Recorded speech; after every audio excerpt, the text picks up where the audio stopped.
season for us.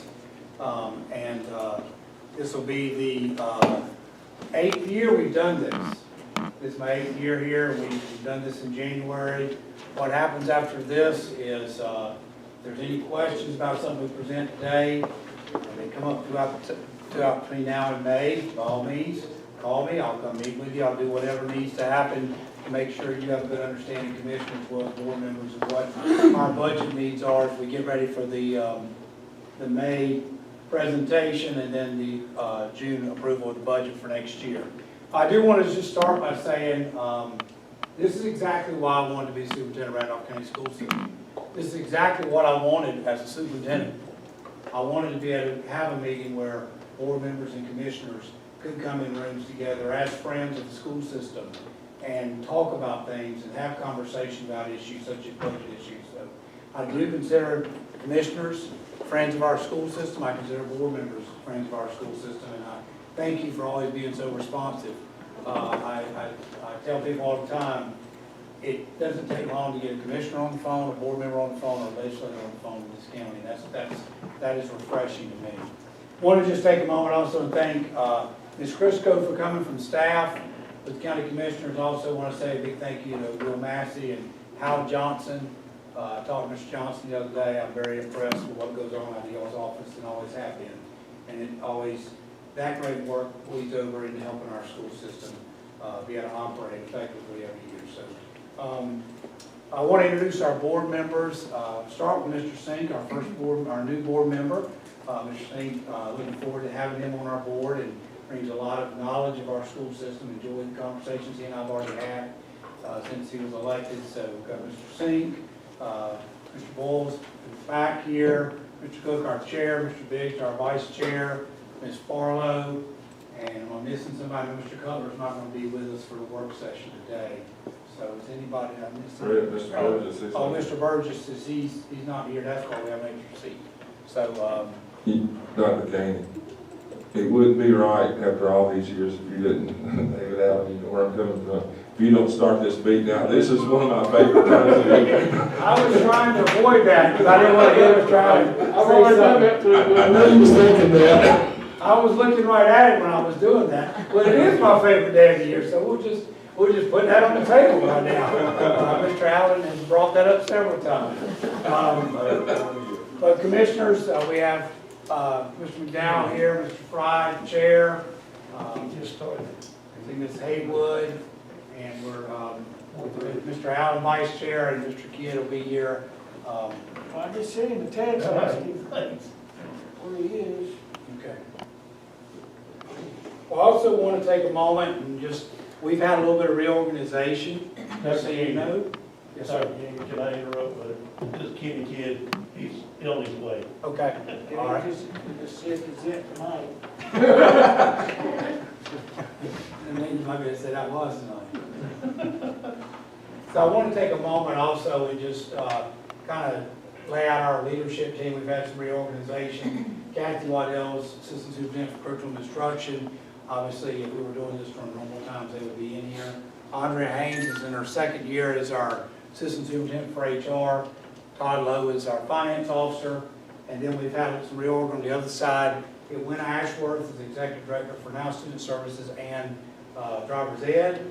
She's a member of the leadership team. Larry Chilton, who is sick and could not be here tonight, is Executive Director of Maintenance and Facilities and Transportation. And then Dale Brinkley, who will be in a little while, is Executive Director of Operations. So we took an assistant superintendent job and spread some duties and created executive directors and kind of broadened the leadership team a little bit and added 2 members, or 2 in numbers. Today, what I want to do, there's several things, several goals with today. Number one, I want to have some conversation about our budget needs for 21-22, and answer any questions you have, and as questions come up, maybe questions about the school system. Whatever it is, we'll do our best to answer it or get you an answer. And lastly, what's the most important to me is continue to take another step in developing what I hope will continue to be a positive relationship between us and the Board of Commissioners and Board of Education. And it's based on 2 words up here: trust and transparency. When I look at the word trust, I get a lot of calls from people and they want to know what's going to happen today. Trust takes a long period of time, and right now we've got a big project we're going to talk about at the end of the day after budget. I'll show you some pictures. You see the first picture of it. Hope it'll get you excited. We're going to talk to you a little bit about where we are with Trinity Middle School. It is out of the ground. I've heard some renditions of that's not really going to happen.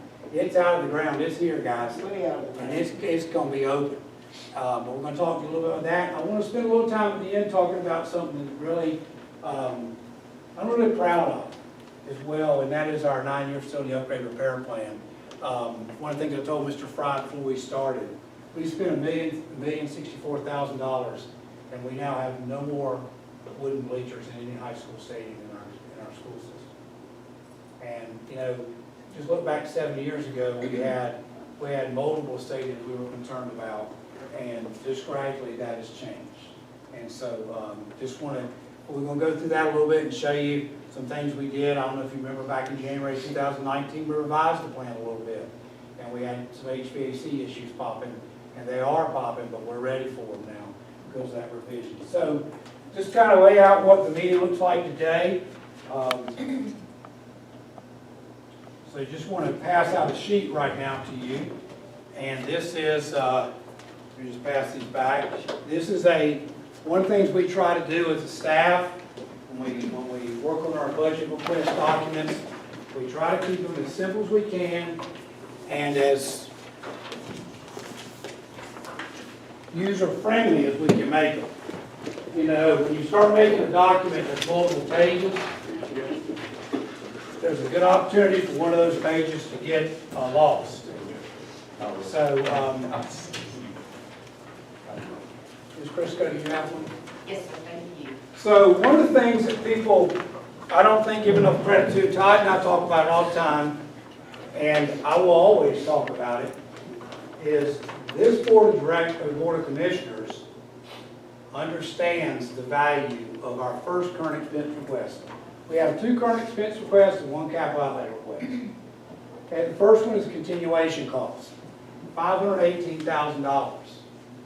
Okay, that is $33,000 less than what it was last year when we made this presentation. Well, what goes into that? Well, first of all, you have your matching insurance. That's going to be about $38,000, a 4% increase.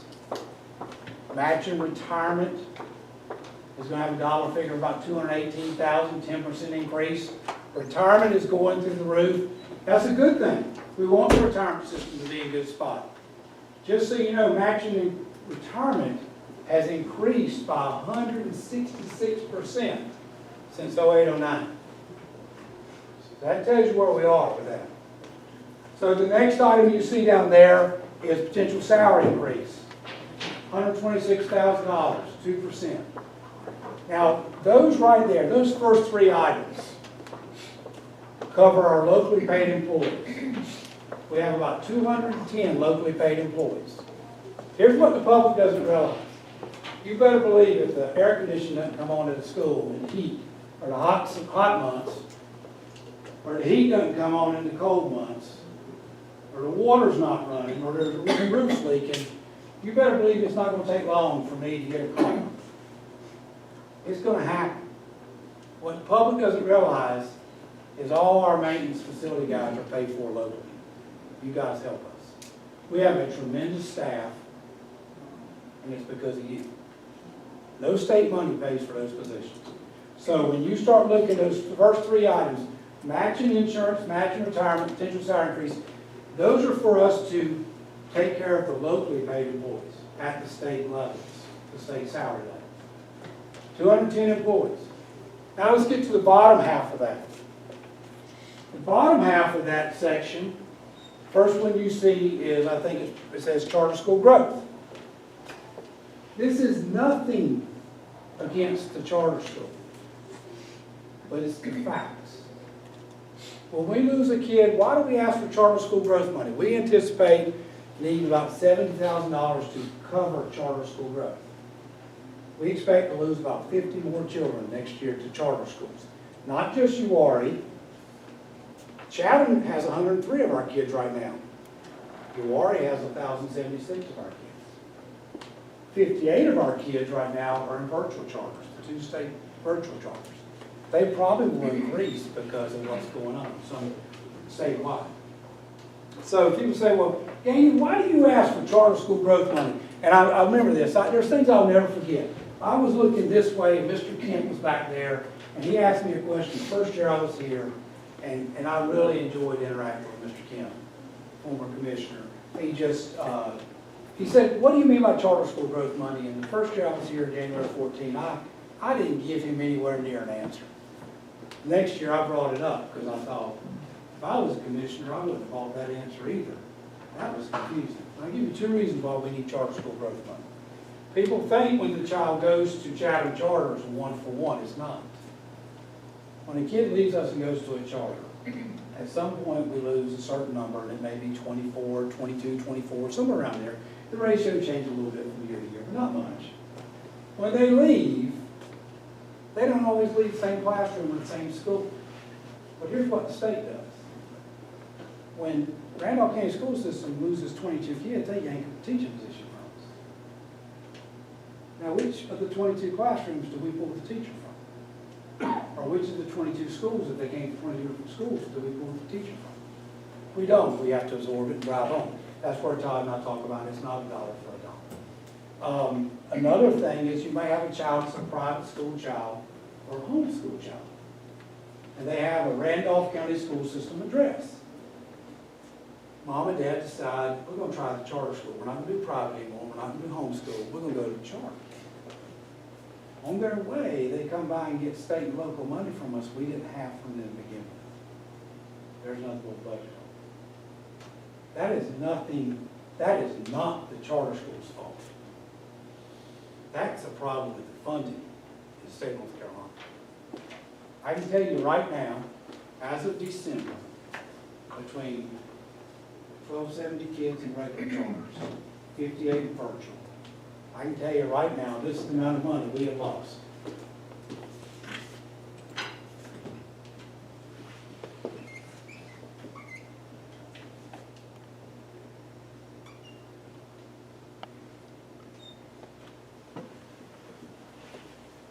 That's how much money we have lost to the charter schools, to virtual and regular together. Here's one that's going to get you, and I'll show you this. That's how many of our kids that have our address are going to charter schools outside the county.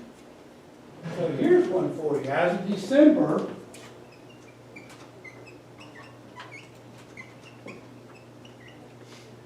$267,526 in Randolph money is going out of the county. 103 of those kids are at Chatham Charter right now. So, just, you need to know why it's there. It's not a negative towards any charter school. They got things going on we can learn from. Hopefully we can help them. Okay? I'm very excited. Somebody asked me the other day, what do you think about the new conference that's out there right now? I'm excited. Right now, if it goes through, and I haven't heard anything say it won't, athletically, all of our high schools are in the same conference with Uwharrie Charter. You want to talk about some things we can do now, countywide, sportsmanship, and maybe building relationships? You know, they're here. They've been here 8 years now. They've built 2 buildings. They're here.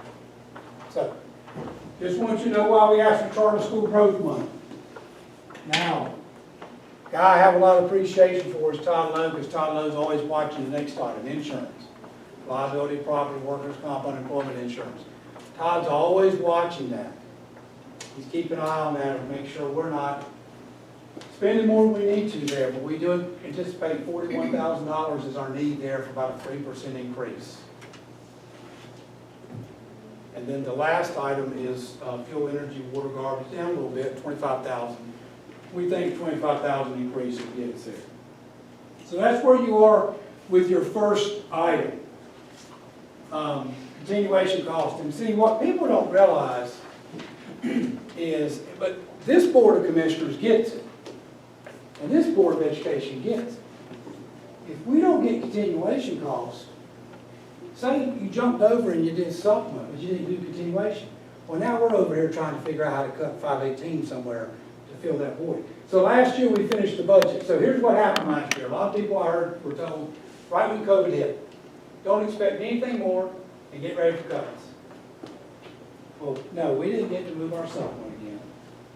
We didn't get the extra 100,000 on the capital outlay.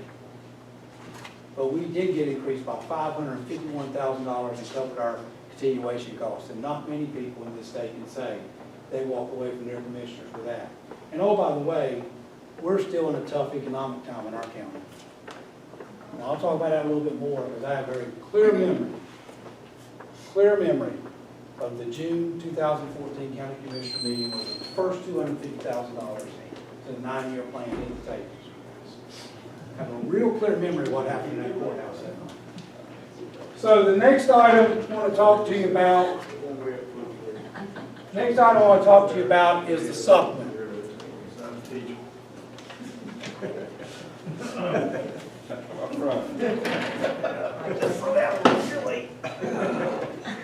So the supplement, you know, we've got 1.25 left to do. We moved our supplement 0.25% 3 times in the last 5 years.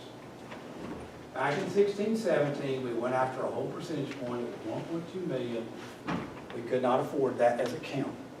It wasn't us versus you, we couldn't afford it. But you moved it 0.25. You moved it again the next year, 0.25.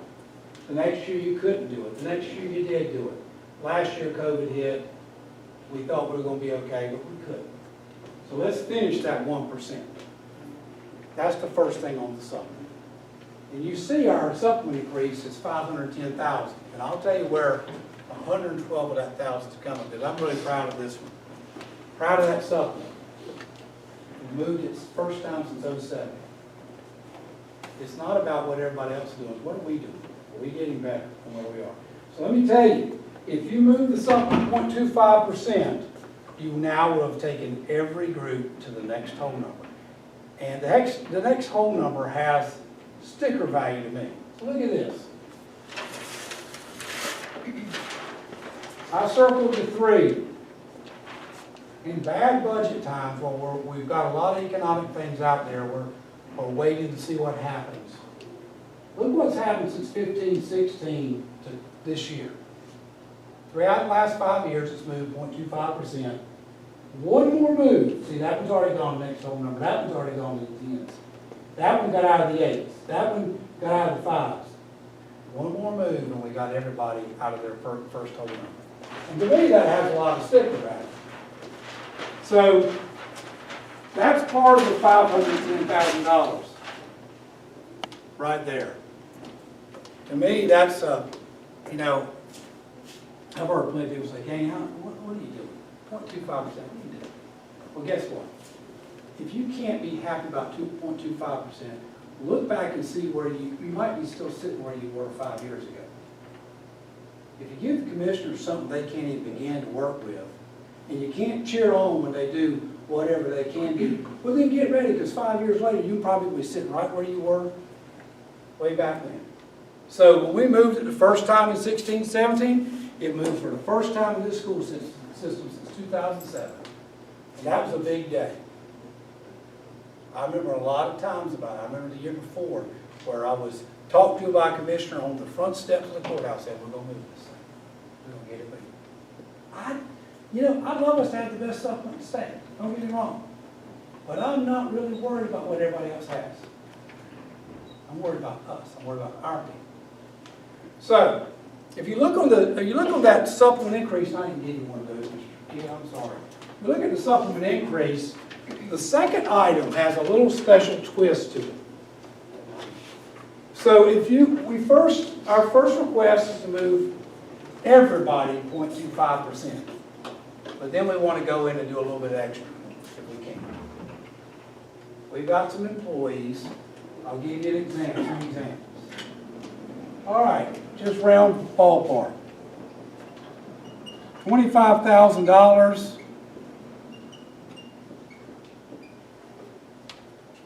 There's a classified employee 7 years ago and it's not exact, I can give you the exact if you want it. But a classified employee making $25,000 7 years ago is now making $27,000. Classified is everybody on the timesheet at the school level.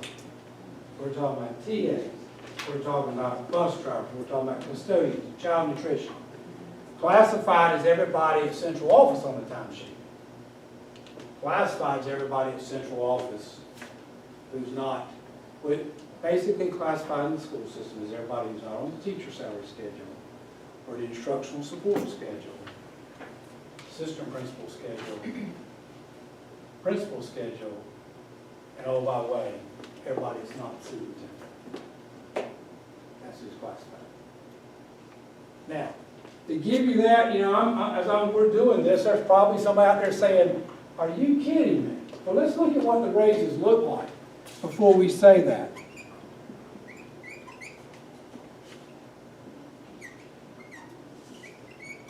Every time I talk to prospective teachers, I talk to them about what their benefits look like, I talk to them about what their salary looks like, and I always say, you need to know I will not take my foot off the gas pedal to get your salary up. But this is a time when we might have to look at something a little different. This right here is the 7-year growth, 5-year teacher, 7 years later. That doesn't look too bad. It looks better than that, doesn't it? See, what's happened is the state's walked away from our classified employees. So at 5 o'clock in the morning on a snow day, when we decide we're going to have school, what do you think I'm thinking about? I'm thinking about 159 bus drivers who've got to step up and lead for us to have school. But we walked away from these people. And Todd and I wish we didn't have to do it locally. We got to do something. Okay, well now let's look here. Assistant principal, let's see. I'm a $41,000 assistant principal.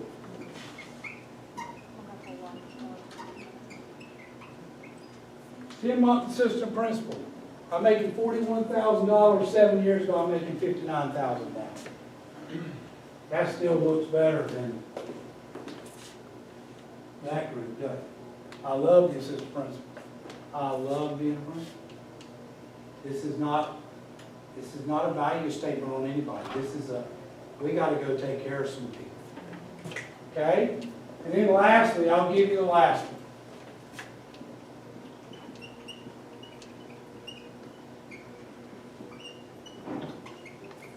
And at some point, we had to pick examples to have concrete comparisons. There's a principal making $55,000 7 years ago, making $74,000 now. I don't think there's a comparison of this range to that one, or that one, or that one. It looks a little off. So, that second bullet, we would propose that our classified employees not only get the 0.25% everybody's getting, but get another 0.25%. That's what we propose. And in those classified employees, there's a group in there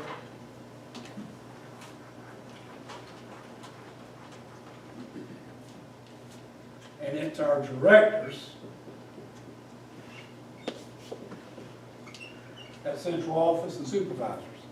See, the state thinks we don't need a central office. They don't think we need a central office, so we just divide up into 31 schools and learn payroll out of 31 schools. Because I promise you, if we do it that way, they're not going to give us any more staff to man those schools. But we just divide up all the EC issues in the system that come to the central.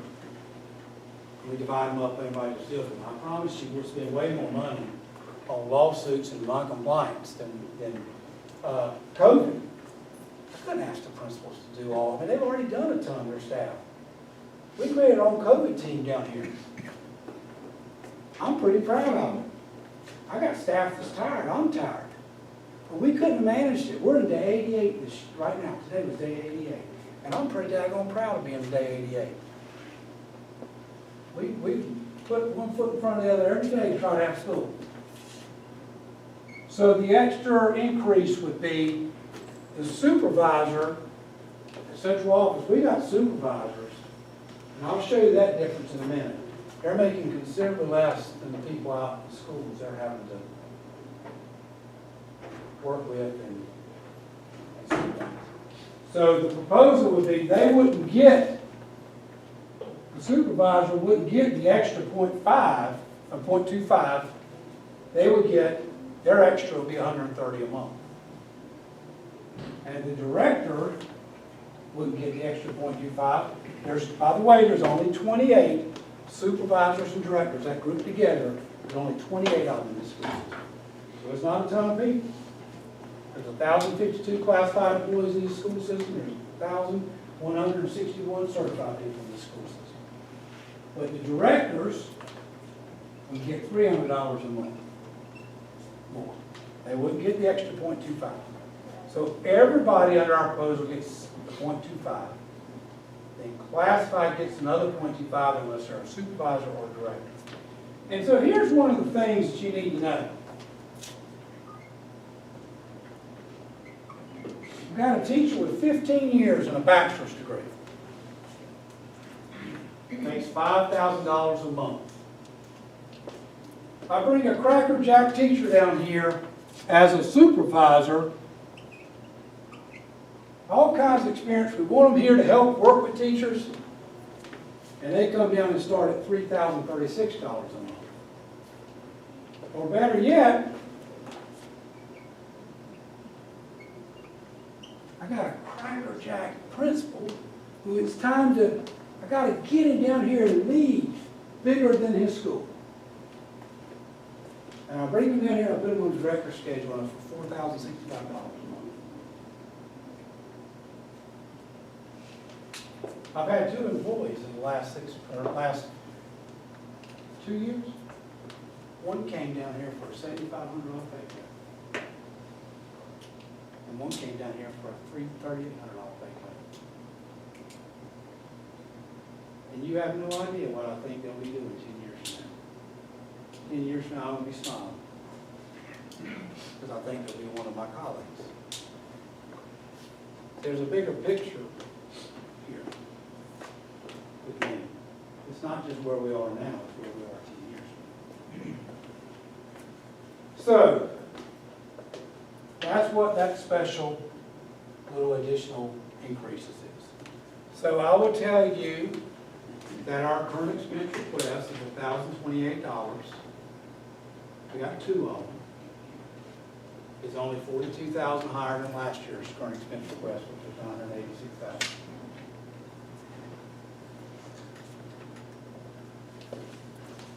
Any questions about that? That's, any questions? Everybody will get 0.25%, and then some employees will get either additional 0.25 or the 130 or the 300. Dr. Gannon, it's the 150 on the supervisor. Is it 150? 150, I'm sorry. 150, you're right, Todd. That's real money. So that won't fix the problem. But zeros, zeros, zeros, zeros. Classified raises from the state. Zeros and zeros and minimal and minimal for anybody at central office. By the state. So Dr. Gainey, when you're talking about classified, I'm thinking like those mechanics in the bus garage.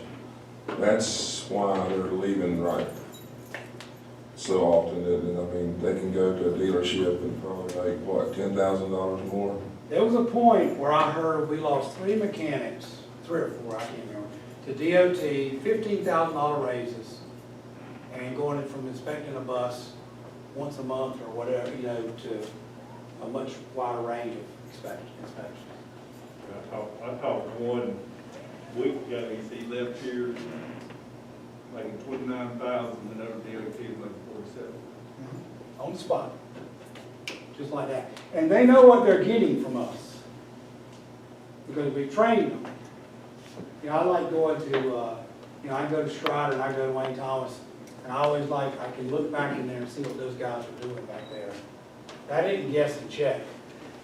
That's big time stuff back there.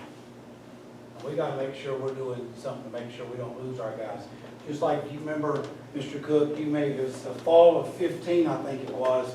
It's about October, and I sat down one Saturday night and wrote the board an email. And we were talking about our HVAC team. And I laid out multiple projects where the initial cost was this, and the guy saved us this amount of money. I think it was $600-some thousand over about a 6-month window. I remember there was a school, I think it was Trinity Elementary.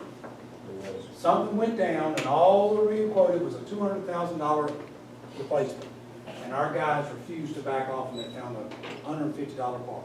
And I've not heard any more about Trinity Elementary since then, so I don't know, I can't remember we didn't have that issue. We got guys out there doing a lot of stuff, and we gotta do something to support. So,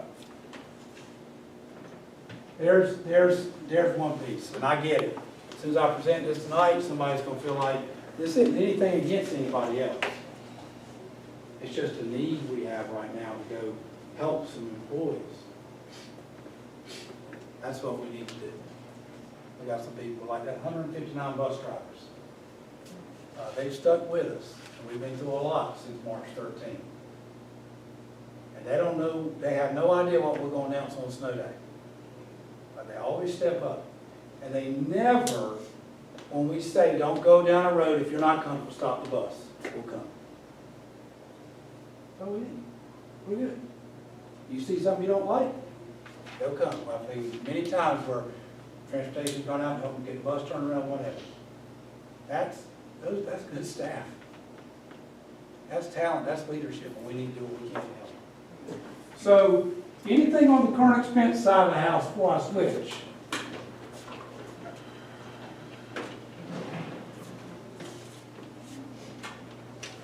All right, the capital outlay side. I couldn't be more proud of this either, because this whole thing, and I'll talk a little bit later about it some, trying to give you a little update on the 9-year plan, but the capital outlay side, take back a little walk in history. January 2014, come in here, and I didn't know what the commissioners, I didn't know how that meeting would go. It turned out it was just, it turned out to be the best day of that year. It's been the best day every year since. But we walked in here and we said, we got this little plan. It's called a 9-year facility upgrade repair plan. And I remember after we got going with it, I came to a principals meeting, and I'm pointing here because we had the room this way, and I said, you can't go, if you're not till year 6 on something and you don't like that, you need to know if your colleagues don't get stuff in year 2 and 3, you're not going to get what's in year 6. It's sitting to go try to maneuver. This is the plan, and here we go. So, something, it's taken us 1920, or actually 20 this summer, cleaning up our stadium issues. So we got into year 7 of the plan. It took us that long, but we got there. So what we've noticed over time, we got $250 the first year for 14-15, and then the commissioners came back with $500,000. That whole line item was a zero before that. We've had $750, and then also we got into about the 18-19 year, and we said, prices are going up. Let's talk to the commissioners. And we did. In January of 19, we brought in and said, we want to request $200,000 of additional funds to go into that, and you couldn't do 200, but you did 100. So just like trying to finish this supplement percentage point we've been after, we're bringing back that 100 that we didn't get then, see if we can finish that. We can get another 100 in there, now we've got that to 950, and that would be huge. So that's our only capital outlay request. I can tell you, this is what you will see in May from me, $1,128,000. That's the 2 current expense and the capital outlay together. That is $42,000 higher than last year's request, which was $1,086,000. And by the way, last year's was your lowest request. that you've had in my time here overall. So, any questions about the capital outlay? I do want to get to the 9-year plan in a little while, but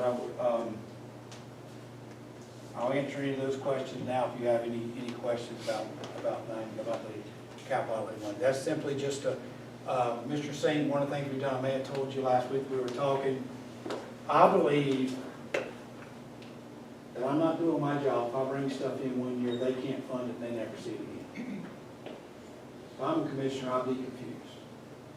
Did Gainey really need that, or was he just trying to see if he could get that? Which some people say that strategy works, I don't know. But when you do that strategy, I think you never have a chance to get this and this together with the ribbon. So, Hey, could you explain, I know it's later on the 9-year plan, but it would be kind of for Mr. Sink to, when we first started this, how much you were expecting to pay for like the water for New Market? That's kind of a good story how that worked out. one of the things that's happened with all this has been the teamwork. You know, we put out a 9-year plan, Mr. Sink, and the second year of it was 1.5 million New Market water sewer. We get into the first year, 14, 15, and you remember, we came to the January 2015 meeting, and we say, we've already got a change to the plan. I don't think you two were even on the commissioners end. And I'm thinking, let's see how this goes. You know, these guys trusted, we're gonna change it the first year, we're not halfway through it. What we said to the commissioners was, we're hearing some stuff in the community, we're not ready to pay that 1.5. Let's see if some things happen that can maybe lessen our bill. So, remember, we flipped New Market Water Sewer to year 3 of the plan, which would have been, what, 14, 15, 15, 16, 17. And then we kept hearing as we kept moving it back. So we have 1.5 million set aside.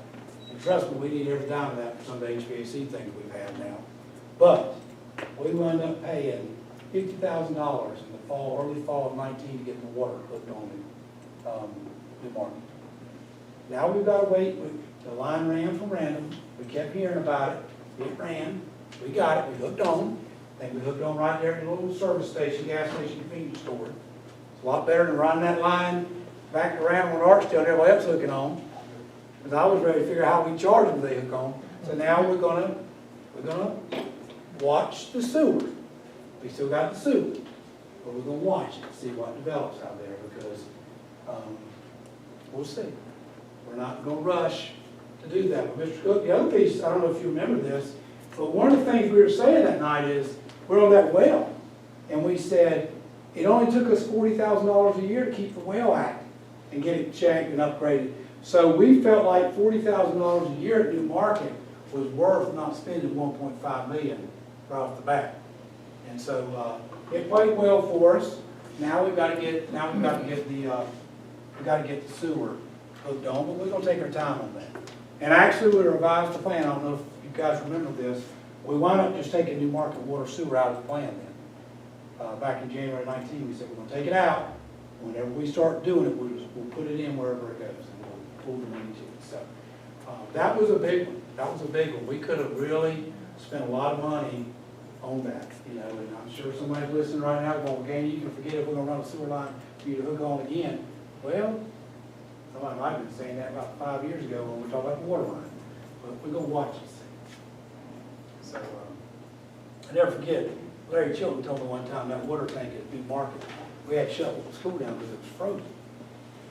I said, "How'd you know that?" He said, "I went up on it." I said, "Larry, the window's on the side." He goes, "No, I climbed up on the top." I was like, "All right, you good, you good. We're going to close school right now."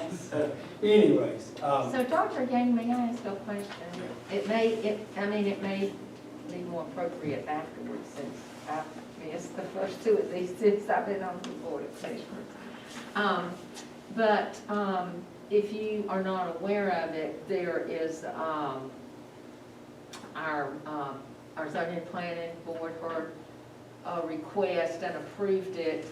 There has been an appeal filed, so the commissioners will appeal that in February, but for a large development at Level Cross. About 500 acres, and if I remember correctly, around somewhere around 225 houses. So, you guys on that? We'll be watching. Okay. But when those things start happening, it only helps us. Yeah. 'Cause Oh, I know water that, line- but, That water line ran, and we saw it coming, and we were able to tie it. okay, what about the school up there? Can the school handle There was some issue about that, can but the we schools are, handle the increased population? oh, yeah, we have room in our school. Okay. Yes, we've got good, we have, right now, last time I looked, it may have changed a little bit. Braxton's about 97% full, Barksdale Elementary's about 95, Randolph High is 93, and then the only other school we have in the 90s is Early College, which is always gonna be in the 90s because of the facility that Bob gives us to use. So, and it's not Bob, it's just, it's what we need, but not any more than we need. So the only time we've run a little bit tough with, we've gotten times with Randolph High. We've gotten a little bit tough times there with big numbers, but they're 93%. We'll be able to handle it. The elementary school will be able to handle it. One of the best things, I still look back at that fifth grade academy we did, 13, 14, for $185,000. We had, what, 32% of Randall Middle School open. That was one of the best moves, because we'd built a $20 million elementary school, we'd been a mess. So anything on any of those requests?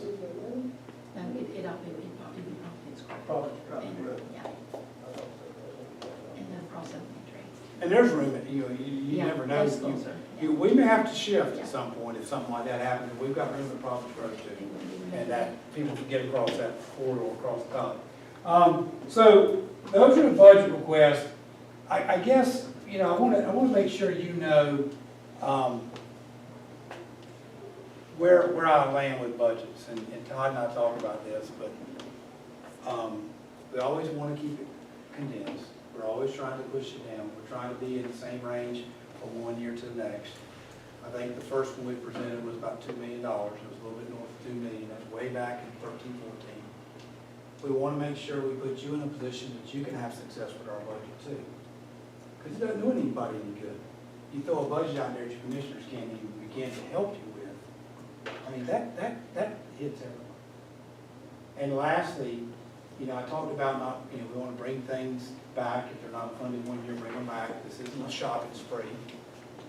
It's not. I've seen that in action. It doesn't work. It doesn't work with relationships, doesn't work with anything. So what if you get a big budget one year and you go 5 years and don't get anything? What happens then? That's what the shopping spree brings you. But probably the most important thing that I think is really missing out there in government now is I want to be able to say thank you to you as a board of commissioners and you as a board of education. And the thank you can be from, thank you for increased funding. Thank you for not cutting our funding in spite of tough budget times. Or even, thank you for the minimal cuts you made in tough budget times. When I was a high school principal, I made a decision when I went way back. I made two decisions as a high school principal. I would always attend every football game my school ever played. Because I had a teammate in the fall of '87 dropped beside me on the practice field. I was a high school senior, never walked. And I decided that ever happened in the game, I'll be there to see. The high school principal, my dad couldn't be there because he was in his office. It was a practice of that happened. Another thing I decided as a high school principal, if a kid came to my school and did what I needed him to do to cooperate with my school, I could always write something for him or her. It didn't just have to be the high flyers. I could write anything to help a kid that was going to cooperate with my school. And that's, I kind of think about that every year when I start talking about budgets. If you can't say thank you for the result, I think you got a problem with your relationships. And I think that's the root of what the issue is. It's not about what you ask for. It's the relationship. So when this is all over, the thank you's got to be there. I tell you, last March, I didn't sweat it. I didn't know what y'all would say. But I heard real quick when COVID hit, people saying they were told, get ready to cut. Don't ask for anything extra, just know we're going to pay how much we're going to pay. We get done with our budget, we walk out with $551,000 to cover our continuation costs. We're in a county we're struggling with some economic issues, and that happens. And I'll tell you this, just like back, June of 2014, Ms. Fry, I don't know what was going on the table, but this is what it looked like to me on the back row of the center section of the courthouse. You guys went round and round, and the 9-year plan was there, and we asked for $736,080. There was Mr. Kemp, Mr. Haywood, Ms. Lanier were up there, and I think who was our Holmes. I see him. Don't tell them I was trying to think who the crew was. They were up there, and they kept going back and forth up and down that table. Todd was on one side of me, if I remember, and Marty was on the other. I started thinking, we're going to get something. And it just felt that way. Now, maybe not even what y'all are talking about, Mr. Fry. But you mentioned the 9-year plan a couple times in that discussion. And I said, well, if we don't get anything, it's on their radar. You know, when they took a vote, we got $250,000 for it. And then it was on after that. Wasn't long after that Johnson said at some point they liked that plan. And next year it became $500,000. So there we go. So just know that this is bigger than the dollar figure today. Today's bigger than the dollar figure. I want to bring in 2 guys I'm really proud of. I want you to meet them. If you don't have any other questions about the budget, if you have any questions about the budget, we're going to show you some stuff that I hope will make you feel good. I'm going to bring in 2 guys if they're going to come in. I don't know, they may not come in. I told them to come, but they may not show up. But I want to introduce two key players to our system.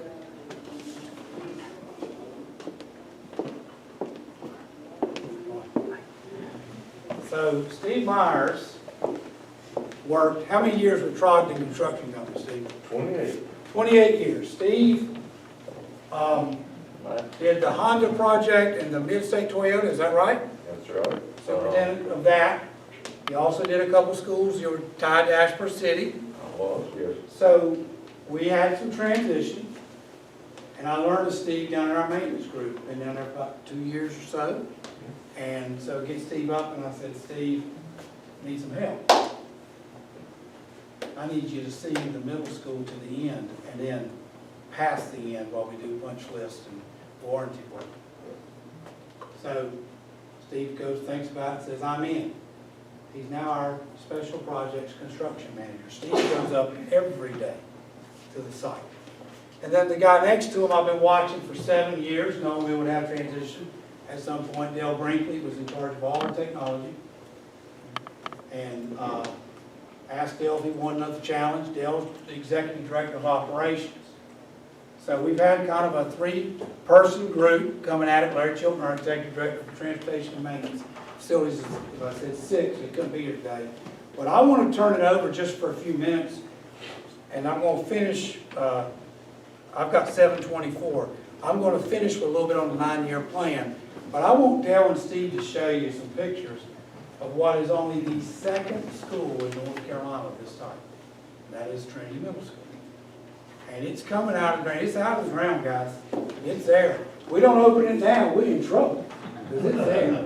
It's going to be beautiful, but I want us to, I will just full disclosure. We had a little bit of rock issues in December and January 1920. We got through it. We had a very wet, as you know, March and April. We got 3 weeks behind. We caught up a week, and we're about 3 weeks behind now. But as Steve said, 7 or 8 additional brick masons showed up last week. So they got to figure out how to catch up those 3 weeks. So anyways, J.M. Thompson's been great. Smith Center's been great. I'm going to turn it over to these 2 guys and let them describe the picture. Oh, you need me to operate the technology, Dale? See, Dale's biggest fear is he's next door to me now, and he's afraid he's going to be I'm asking a technology question. There we go. So first of all, I want to thank Steve for providing the pictures for the presentation tonight. Told me he had a second career as a photographer, as good as some of these pictures turned out. So. So this is a view from driving in from the north entrance, and Steve, if you want to elaborate on any of the pictures, go right ahead. This I understand is actually gonna be the bus entrance. Go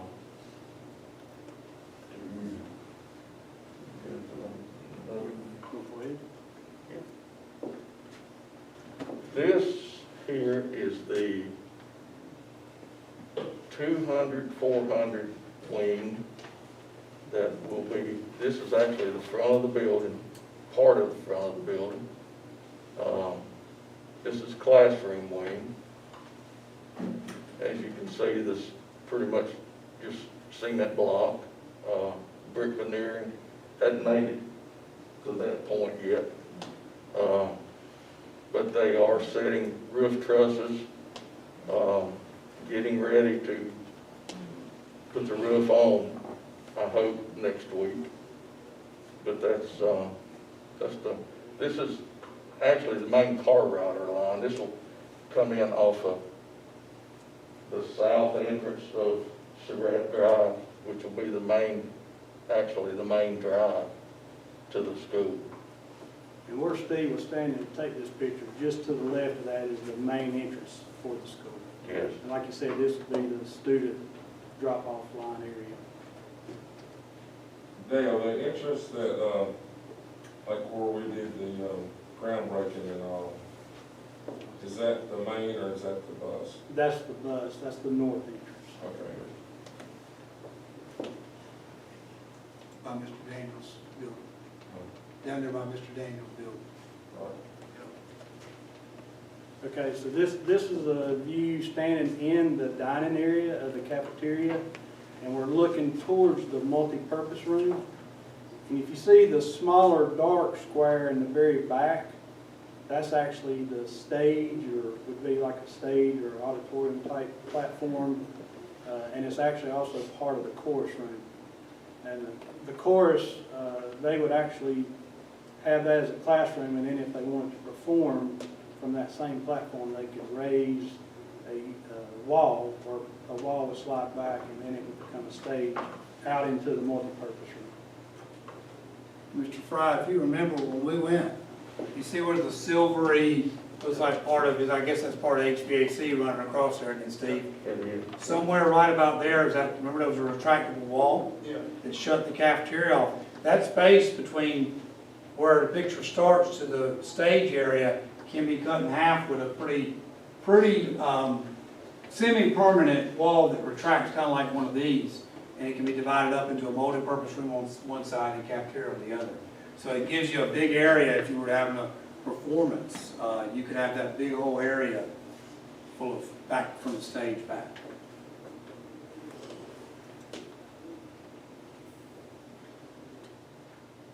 Okay, so this is the 600 building wing. If you look kind of down below that yellow section, there's an entrance. Again, that's just another entrance for student drop-off, or you can go in that way and go straight into the gym as well. You've got the cultural arts areas and CTE classrooms is located in this section, like art, band, chorus, and there's one other classroom, I cannot remember what the name of that is, but agriculture, thank you, Steve. So my gut is they'll use for athletics. They'll go to that entrance down there. When you see the yellow, go a little bit farther down, you see the overhang. That's where I think they'll do athletics straight into the gym. That's probably where they'll, because there's a big, what you're looking at out front of the school is parking lot. So there's plenty of parking out front of the school.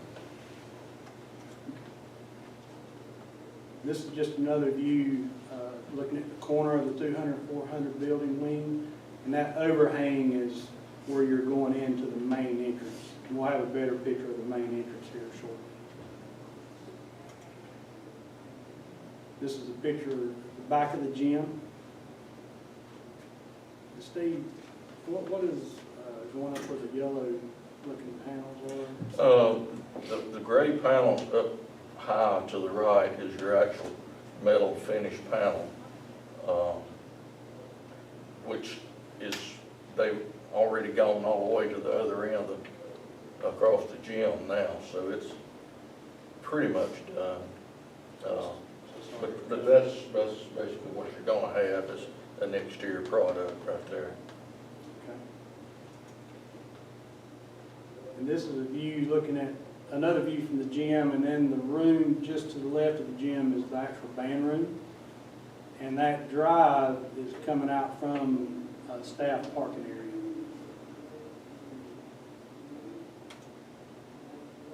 This is just a view inside of the gym. It's just a different view looking inside the gym. One side of the gym's has bigger windows that are up high and are longer, and then the other side's got those small windows. I think there'll be a lot of opportunity for natural light to come in that gym. And, but those big, tall, long windows look pretty neat, and they jump out. I think when the finish is going to look really special. And this is standing in the main corridor. The 300, 500 wing is that first open downstairs to your left.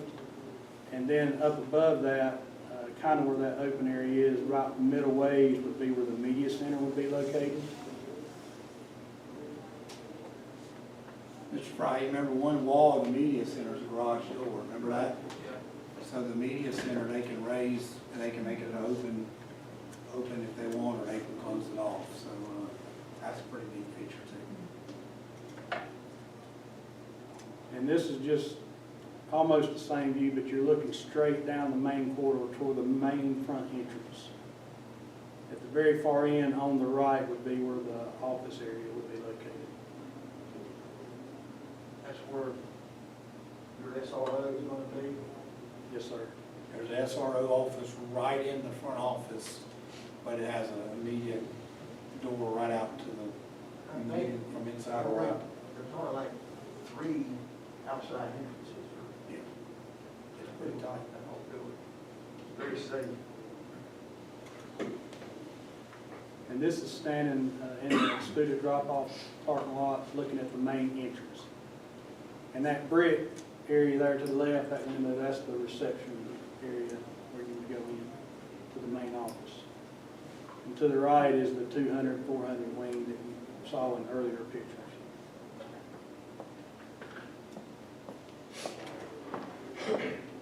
This is just a view of the service area. I don't know if you can see that kind of tan looking box like there near the brick wall. That's actually a generator. Keep systems up and going if we lose power. This is your concession stand and storage for athletic equipment for the athletic fields. Is that generator down on a permanent basis? Yes, ma'am. Okay, so it's not just done for construction? No, it's permanent and wired in.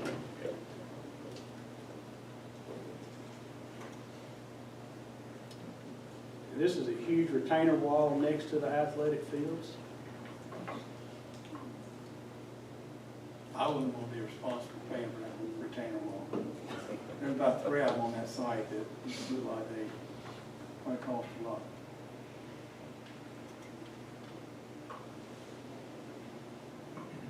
This is a view from the bus parking area, so as the students exit the bus, they'll go in where that tall section is, right in the middle.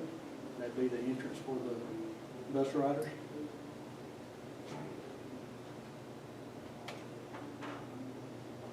So this is the south entrance. That's a retainer wall again on the right side.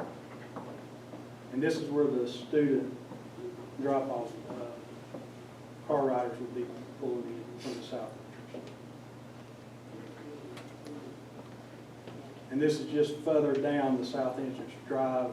You can see the school building in the background, just past the trees. Will any more of those trees be removed? What's staying down going to stay? I don't have any knowledge of any more coming out, do you? Not that I'm aware of, no. This is just looking up the north entrance towards Surratt Drive.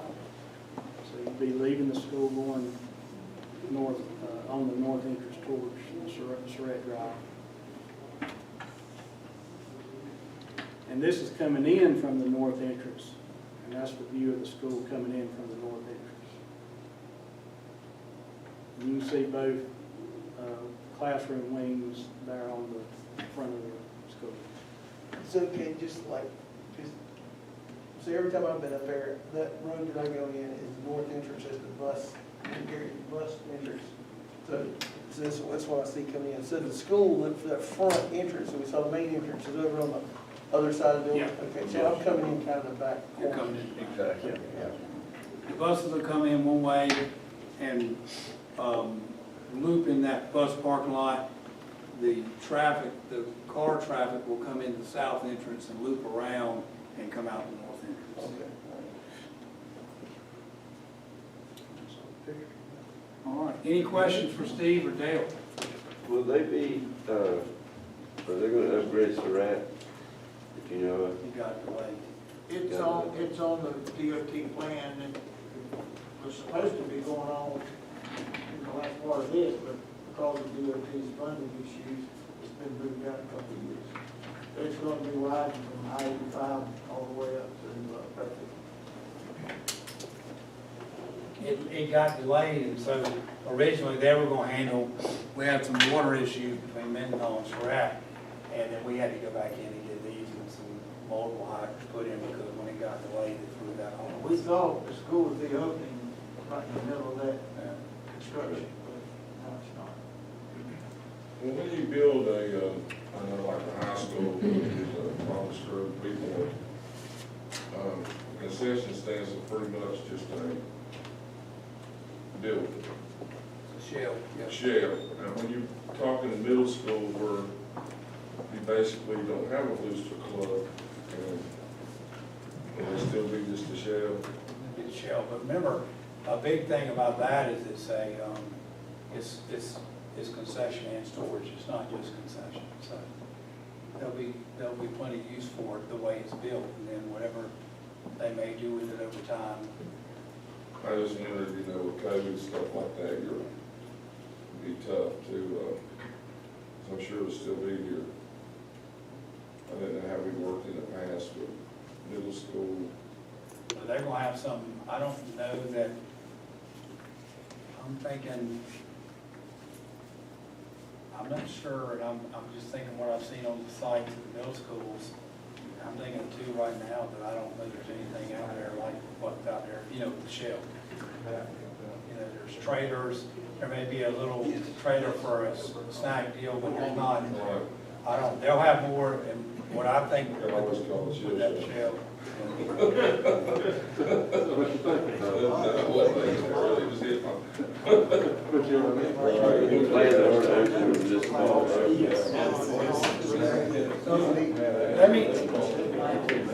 Let me tell you a couple of challenges we do have. We need weather, we need time. We've got to figure out, they're going to have to figure out how to catch up 3 weeks, Steve, I guess. And we do have a couple things that are out there.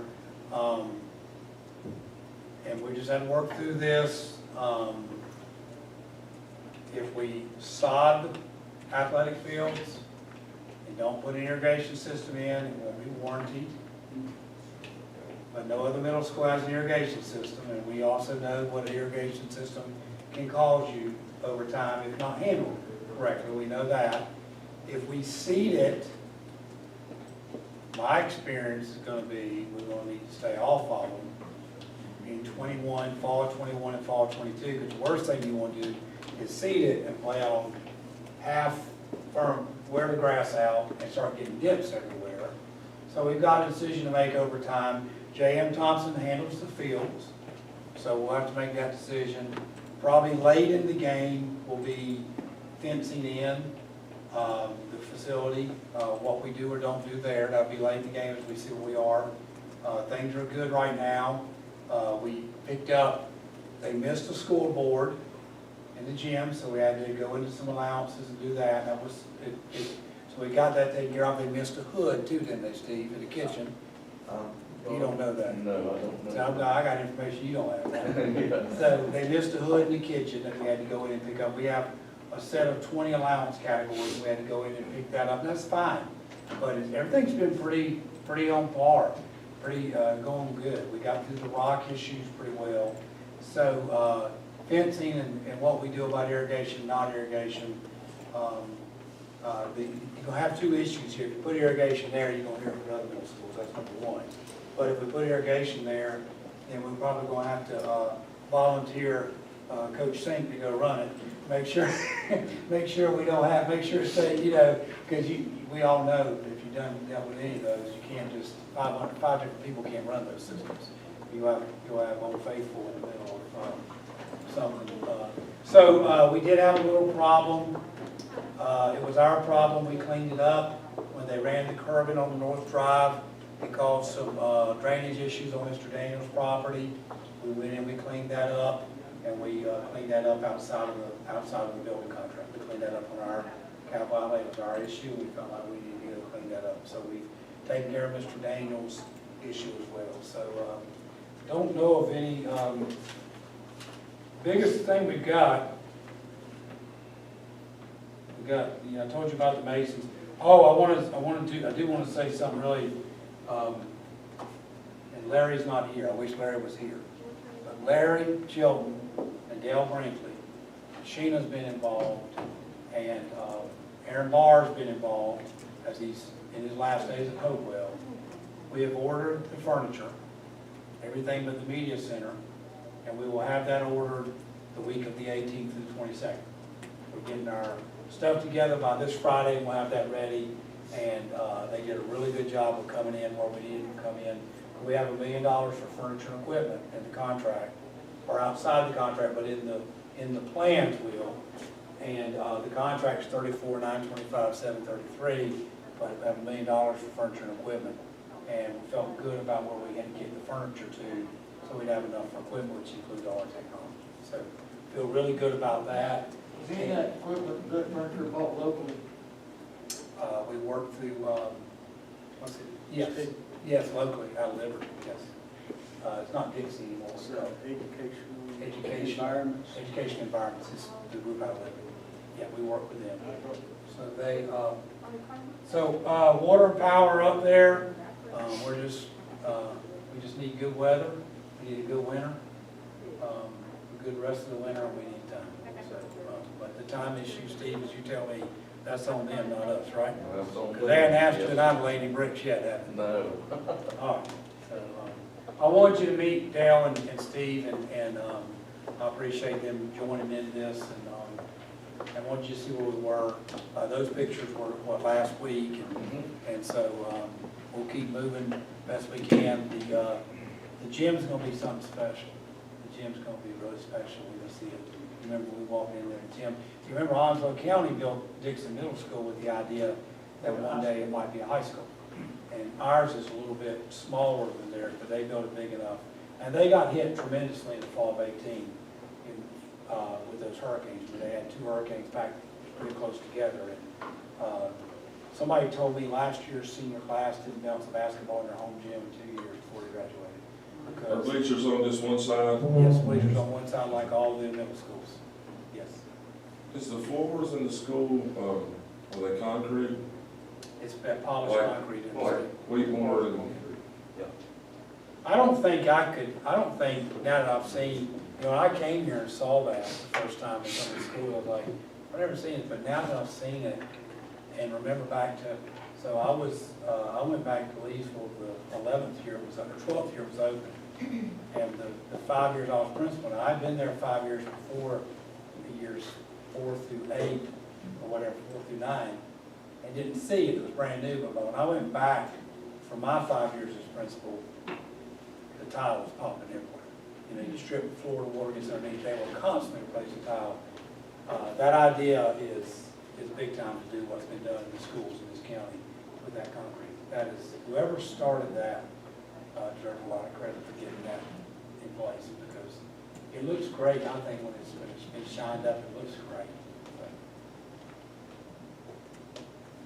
All right, anything else? Anything else for these guys?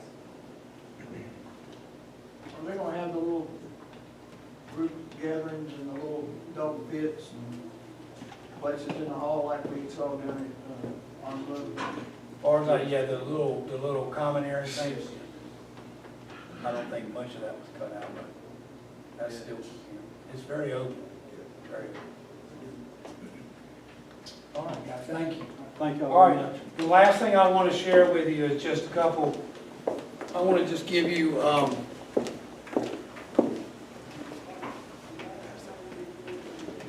give you kind of an updated, updated 9-year plan. I just want to kind of take us back to January of 2019.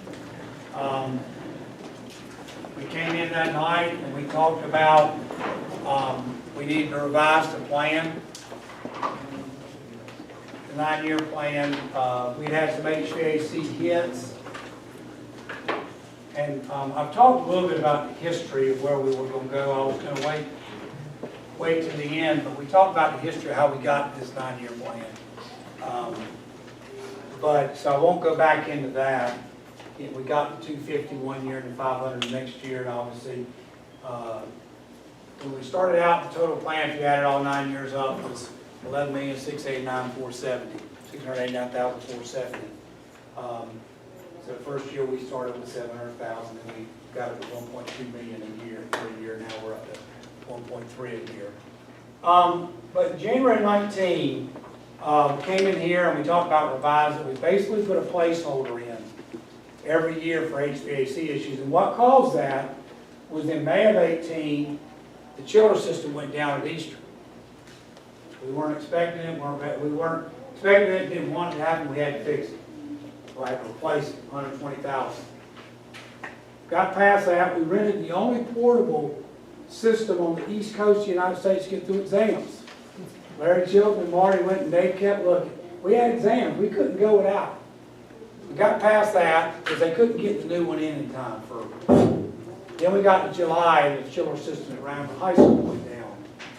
And that was $111,000. And we got to looking around and we said, wait a minute.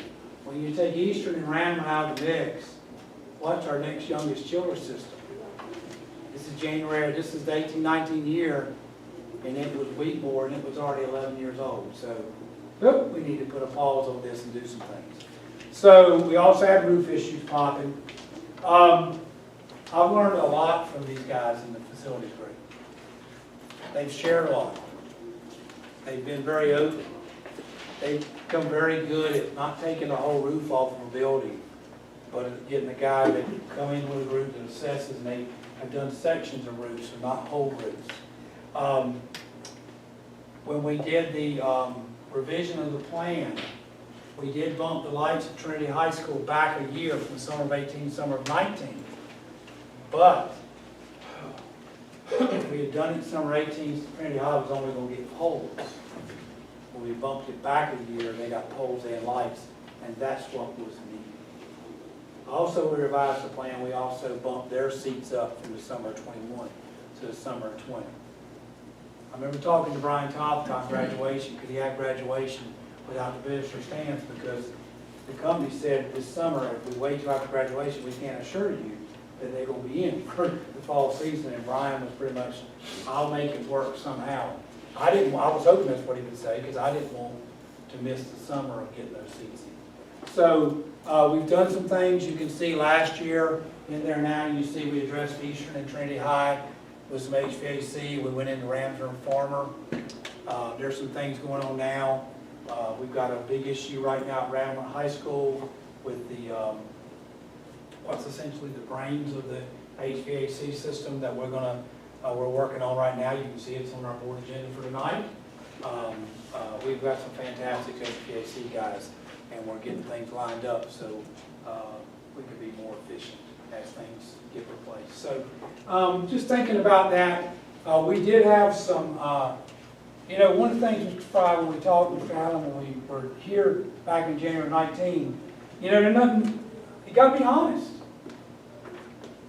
We were 6 years later, and some of our estimates were 6 years old. I mean, you had to finish the Southwest Stadium. You couldn't do half of it. We'd never gone back and got the other half done. So we came in over on that. The bleachers at Eastern, we came in over. We learned from those, so I think we came in okay on the Trinity bleachers. But you look, Look at the Trinity bleachers, I think it's $275, is it not? Where's the Trinity bleachers? $275. Well, guess what? We started out for Eastern's bleachers with $135 set aside. And theirs came in at $187. That's another reason why we had to revise this plan and start looking at prices. So, I'm really proud of this. When it's all over for me, this will be something I'll point back to. Because I think we put ourselves in a position as a whole group, that if I go to that board table, or that podium in the board meeting, and you say, Daniel, we can only give you $100,000, what are you gonna do with it? I'm not there fumbling around, I can pull that thing out and say, well, we could probably do this, we might do this, we might do this, we had some ideas. And that's credit to our staff that got after it and fixed this thing. We did go in, and you see we've got the next 9 years after the first 9. Some are a little bit lighter than others, just because intentionally, because you don't know what's going to develop in the next 9 years after we finish this. But this is year 7 of the first 9-year plan. So, one other thing, if you look in next year, year 8, there was a revision there. Originally, we were going to go in and replace all the seats in the 4 original high school auditoriums. We got to looking around, and some conversation occurred, and the only seats that really need replacing is Eastern. They've got the shell seats. Everybody else's they had good seats. Okay, I think maybe something had been done at Trinity way back. Several things have been done, and so we went back and we said we're going to replace the Eastern seats, but we're going to go in and upgrade lighting at everybody's place. So there's a little difference there. That happened somewhere in this revision as well, or somewhere recent after, some period of time after, close by to the revision. So, Dr. Kenny, the plan is great. And these seating, theater seating reminds me, Trinity High School was built in 1966. In 1982, 16 years later, there were no seats in that theater. You sat on the floor, and I went over there to see my kids. For 16 years. wasn't that how it was at Eastern for a while? Did Eastern get open without seats too? See, I thought, Without gyms and, that didn't even have the Eskimo cafe. I thought that. We don't open schools now the way we used to open schools. Well, when I was at the first new high school in that school system in 14 years, when I went there the 4th year it was open, and the school system I was in before I came here, they opened that school with no baseball dugouts and none of that stuff.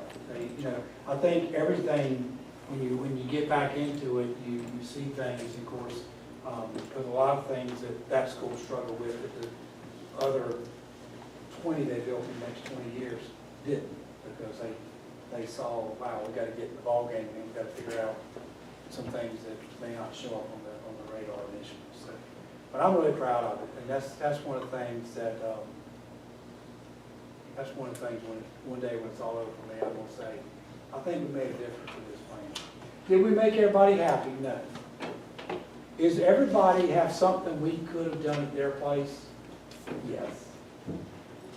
But we could still be sitting where we were 7 years ago, talking about what could have, should have, might have happened.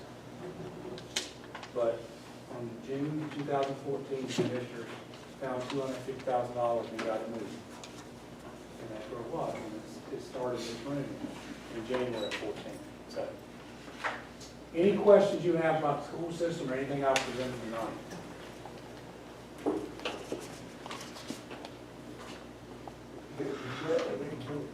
Can I ask a general question? Yeah, about the ask a system in general? Yeah. So, but thank you for all the information. Yeah. As Ask far away. we love being a part of it. Give me just a quick, maybe you did this before I got here, I was on a plane to the Alabama championship game and had to get off for that. But, how are we doing, I know struggling with COVID and everything, I'm just had a personal concern, and I hadn't talked to you about it, but I've talked to the other guy about it, and the other systems. But are we losing any kids, physically losing kids? Their numbers are down. The state held us harmless this year. I think that was a shock to all of us. Yeah, I would say, Todd, we came in about 200 less than we thought we would. So you gotta understand something too. You can't go look at what Raleigh puts out of how many kids are gonna be in your school system this year. You better have your trends, because we never allot teachers on what they say, because if we did, we'd be way off. I mean, that's just, I don't know why their numbers are off, but have we lost kids? Yes. Do we have, I can tell you, one of the virtual charters bumped up 11 more kids of ours this year. It's called the North Carolina Connections Academy. There's 2 state virtual charters. One didn't change, one went up 11. We lost 36 more kids to charters this year, so, than last year. So, yeah, I think you've got some situations where people are, the activities hadn't been going on, so I don't know if I hadn't looked at homeschool numbers or anything like that, but yeah, I think let me flip it the other way. And I'm sure somebody, that's gonna say, I think there will be a very emotional period of time for every school system in America when we open schools back. And I think emotions will fly very high, and it'll be a good thing, but we gotta be ready for it. Because there's gonna be some people who have been away from everybody all this time. And I'm gonna respect that, because they were anxious, and I'm gonna respect it. And there's gonna be some kids that are getting ready to come back to their place. The school is theirs. That's their environment, and they're gonna be so happy to see each other. Because they've been on A Day and someone else has been on B Day. And there are gonna be staff members who are gonna be increasingly happy. And there's gonna be staff members who are gonna be nervous when the big crowds come back. So, I think they'll come back. I think they will. Mr. Kidd, I do. But I think it's gonna take time, and I don't fault anybody. I appreciate the state helps on us, because that could have really crushed the budgets this year. But as possible, we kept kids in our classroom. We have been in school since August 17, and we have sent them home. When we had the quarantine, I taught a parent from Trinity High School called me the other day, and I said, you guys sent the message to the whole community. When we shut y'all down for 14 days on August 30th on Sunday afternoon, the Trinity High School community said, this is what you said you were going to do. That was what I got back from people. We got it. We'll be back in 14 days. And it worked from there on. Do I think that parents are excited when their kids get sent home 14 days? Mine have been sent home 14 days. Do I think the kids are excited? No, they're not. But we made it. We've done 88 days of school. The best we knew how. Is it exactly the school we were having on March 13th? Absolutely not. But is it better than not trying at all? Yes, it is. So we're getting ready to high schools and everything on the AB. We've been on A Day, B Day, and our All the board. way through high school. Right. And then when the governor made his announcement that pre-K-5 could go back, or actually K-5, we kept pre-K with everybody else, because there was they could have done some things different early, but we kept everybody at that level together. But when he made that announcement, our board worked through it. It was a tough week on our board. Our board had struggled with it, and they did the right thing I'm saying the right thing in that they kept coming at it. Is it 4 days or 5 days? And we went to 4 days. And you can't beat that. You can't beat that. All the pressure they were under, they couldn't make a perfect answer for everybody, but we've been on 4 days, and you know what, Mr. Cook, board members, remember this? The first week we were on 4 days, our numbers went through the roof. Remember that? That was a high week, and we kept at it. And the parents have been there.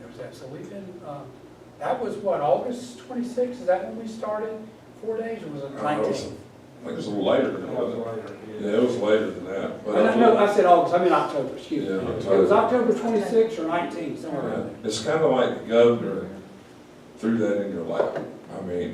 And the people, when the parents heard that, they expected for K-5 to go back to school. And I know we went back and forth on the 4 and 5, and we ended up being on 4 because the teachers were under a lot of stress. And they still are under a lot of stress because, I know with elementary, the campus was a little bit of an issue. So they got used to it, and they never get completely used to it. But another thing was parents, they wanted their kids back in school, a lot more than I thought.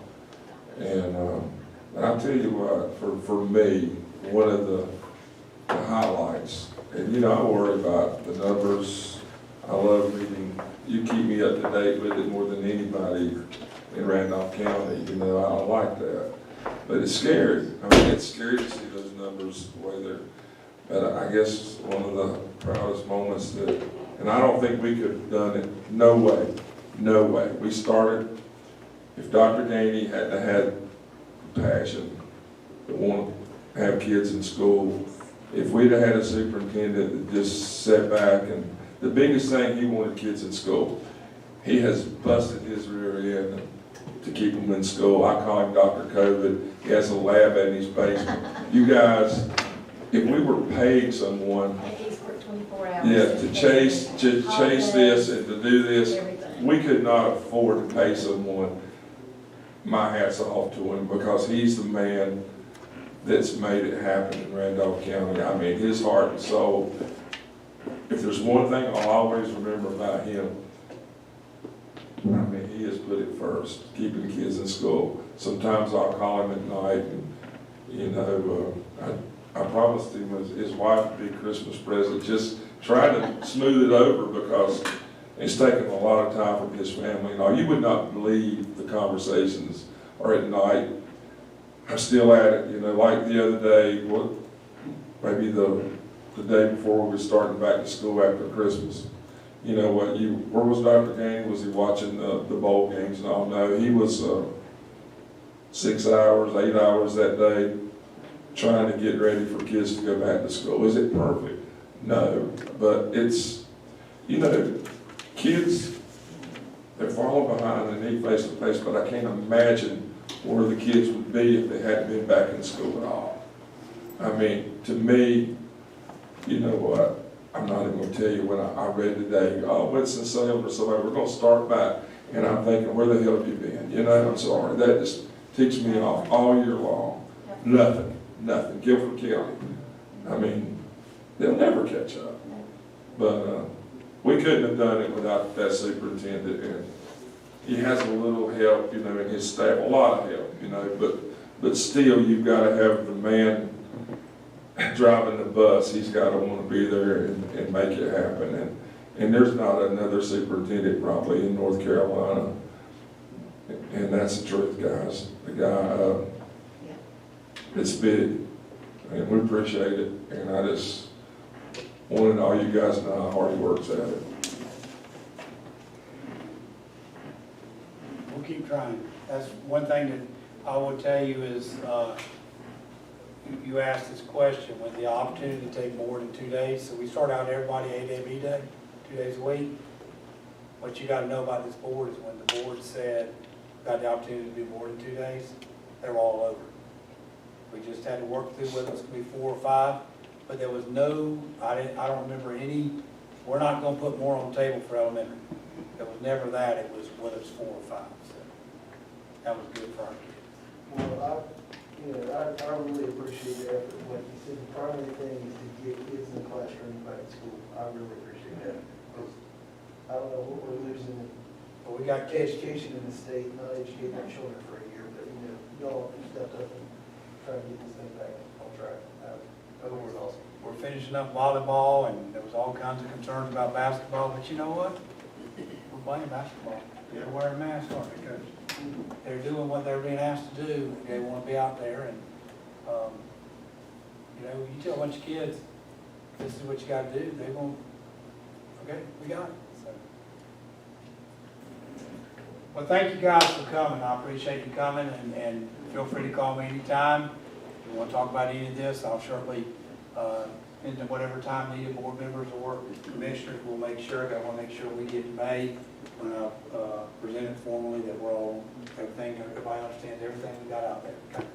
I've been a part of some of those conversations at 9:30 or 10 o'clock at night. So I know All right. Yeah, the COVID lab. Thank you for having us, you and staff, for all you do in cooperation, breaking this stuff down so it's all my mentality. So, thank you very much. Chairman, I would like to say, I do appreciate Dr. Gaines being at our meetings. He doesn't just show up when he needs something. He's there, and that's very appreciated. I think the other school systems, they do the same thing, but we have a lot of folks that only show up when they need something from us, so we appreciate your support by attending the meetings. Well, it's helped me learn this county because like I talked about, the maintenance guys opening the playbook to me and what they do in HVAC, and, just like I ride around the county now and I'll hear things from y'all's meetings, I'll say, there it is. There, and it's been helpful to me. The thing is, what I told the board when I came here was I wanted to be a part of, I didn't just want to be a part of the school system, I want to be a part of this community, and that's helped me run this community. Sure has. Thank you. I have a motion to adjourn. So moved. Second, we are adjourned. Thank you again, all of you.